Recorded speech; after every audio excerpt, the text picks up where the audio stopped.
Hello everyone.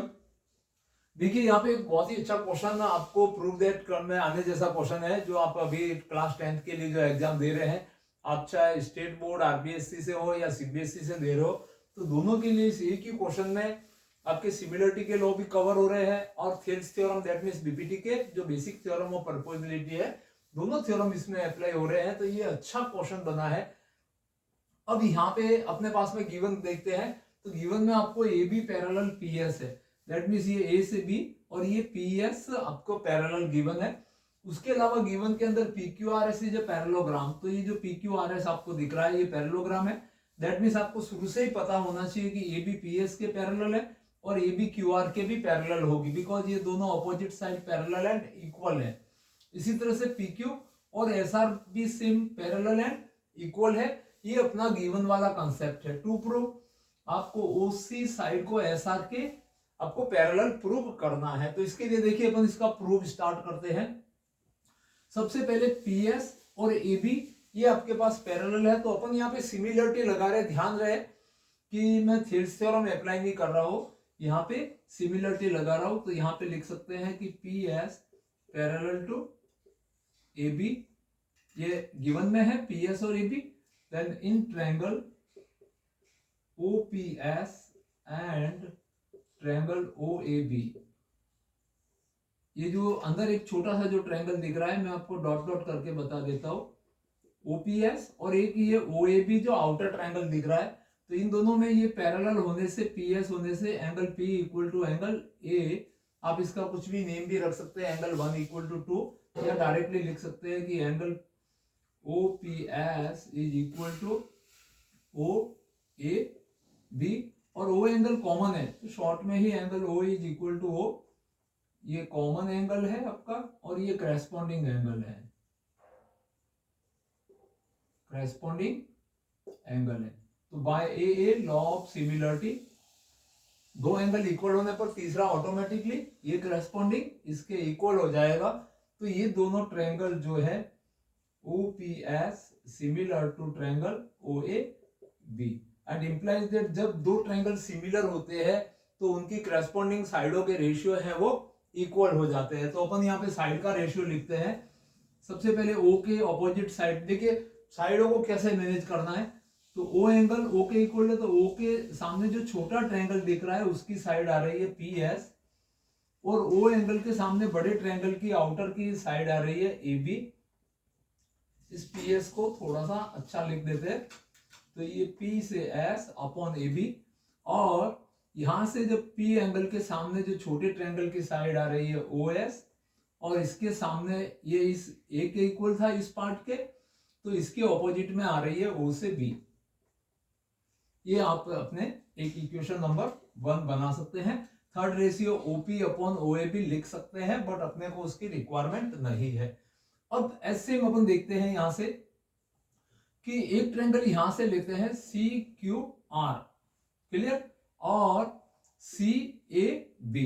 तो यहां से देखते हैं in triangle C Q R and triangle C A B, जब पीएस इस ए बी के पैरेलल है तो PS parallel to Q R होने से आपके पास PS is parallel to QR and also parallel to AB, clear.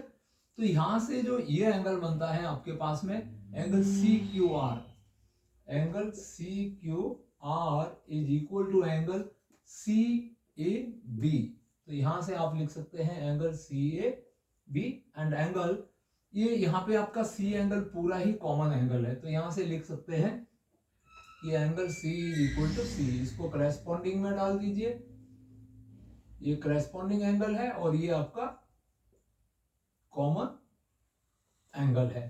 तो सिमिलरिटी यहां पे भी लग जाएगी। देन बाय ए सिमिलरिटी के रूल से triangle CQR similar to triangle CAB।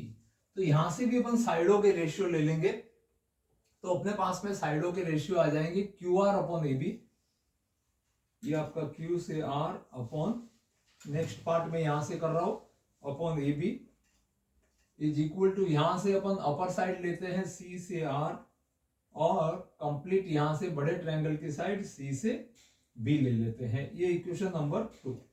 अब क्यू आर है वो पी एस के इक्वल है, तो देखिए because Q R is equal to P S, तो क्यू आर को हटा के ये C R upon C B है, जो ये तीनों रेशियो ये P S upon A B, तो ये Q R upon A B के equal C R upon C B हो गया, और यहां से ओ बी अपॉन ओ, तो बाय 1 and 2 आप लिख सकते हैं, बाय 1 and 2। देखिए पी एस क्यू आर के इक्वल है, ये क्यू आर और ये पी एस इक्वल है, तो इनकी लेफ्ट हैंड साइड इक्वल हो जाएगी इस C R upon C B के, और ऑल्सो इक्वल हो जाएगा O S upon O B के। तो यहां से अपने को मिल जाएगा Q R upon A B is equal to C R upon C B and also equal to P S upon A B और O S upon O B, O S upon O B. अब अपने को main इससे अपना question solve हो जाएगा, C R upon C B and O S, ये O S और ओ बी के अंदर रेशियो अपने पास में, ये अपने पास में एक इंपॉर्टेंट टर्म आ जाएगी, ये दोनों। अब यहां से आगे बढ़ते हैं अपन, तो यहां से देखिए बहुत ही आराम से लिख सकते हैं कि C R upon C B is equal to O S upon O B. ये सी आर और ये इसके डिनोमिनेटर में सी बी है, और यहां से ओ सी और ओ बी है। अब ट्रायंगल ओ बी सी काम में आ रहा है, ध्यान रहे ये रेशियो कहां से मिल रहे हैं अपने को, सी आर और सी बी, ये सी आर और सी बी, और यहां से ओ एस और ओ बी, इसको अपन ने इक्वल प्रूव कर दिया है। क्लियर। अब अपने पास में इसको अगर रेसिप्रोकल करेंगे इसका रेशियो का, तो वो भी इक्वल ही होगा, then C B upon C R is equal to O B upon O S. अब यहां लाके अपन डिविडेंडो, एक रेशियो की टर्म होती है, डिविडेंडो का मतलब होता है इस डिनोमिनेटर को सीधा न्यूमरेटर से दोनों तरफ सब्ट्रैक्ट कर सकते हैं, तो रेशियो पे कोई इफेक्ट नहीं आता। तो यहां पे आप लिख सकते हैं by dividendo, using dividendo. Dividendo का मतलब होता है इस डिनोमिनेटर को इसमें से लेस करना है, तो C R C B minus C R upon C R, ये जो डिनोमिनेटर है इसको न्यूमरेटर से लेस करना है, तो as same right hand side में भी O B minus O S और यहाँ पे ओ एस। अब C B minus C R को यहाँ पे देखिए, ये कंप्लीट सी बी है, इसमें से सी आर लेस होगी तो कौन सा पार्ट बचेगा, बी से आर बच जाएगा, तो B R upon C R, ये B R upon C R, और इधर O B minus O S, तो ये कंप्लीट ओ बी है, और इसमें से ओ एस लेस होगा तो यहां से बी एस बच जाएगा, और अपॉन ओ एस। तो ये जो टर्म आया है इसको ध्यान से आप देखोगे, ये कौन सा ट्रायंगल का रेशियो बन रहा है, B R upon C R मतलब आर सी, और B S upon S O, that means O S हो गया। तो ये जब अपर एंड लोअर ये जो रेशियो इक्वल आ रहे हैं, तो बेसिक थ्योरम ऑफ परपोजिबिलिटी आप थेल्स थ्योरम पढ़ते हो, थेल्स थ्योरम का कंसेप्ट ये रहता है कि जब लाइन पैरेलल रहती है तो ये अपर और लोअर का दोनों तरफ से रेशियो सेम होता है। अपन ने यहाँ पे ये दोनों तरफ से रेशियो काम कर लिया, तो इसका थेल्स का कन्वर्स लॉ लगने से एस आर है वो ओसी के पैरेलल हो जाएगी, तो इंप्लाइज दैट यहां से आपको मिल जाएगा S R is parallel to OC, और इस तरह से आपका ये सॉल्यूशन आपको मिल जाता है। तो देखिए एक अच्छा क्वेश्चन था जो शुरू हुआ था सिमिलरिटी के लॉ से, और इसका एंड हुआ है थेल्स थ्योरम के कन्वर्स से, जहां पे अपन ने सिमिलरिटी से दो रेशियो इक्वल लाए और उसमें डिविडेंडो प्रॉपर्टी लगा के डिविडेंडो की हेल्प से थेल्स थ्योरम का कन्वर्स प्राप्त कर लिया। तो उससे अपन कह सकते हैं कि लाइन है जो मिड लाइन जो है वो ओसी के पैरेलल होगी। तो इसी तरह से अच्छे क्वेश्चन समझने सीखने के लिए, अपने कंसेप्ट सुधारने के लिए, और जो आपके चैप्टर आपको डिफिकल्ट लग रहे हैं उनके क्वेश्चन जानने समझने के लिए चैनल को सब्सक्राइब करके अपने फ्रेंड्स में शेयर कर दीजिए। Thank you watching this video.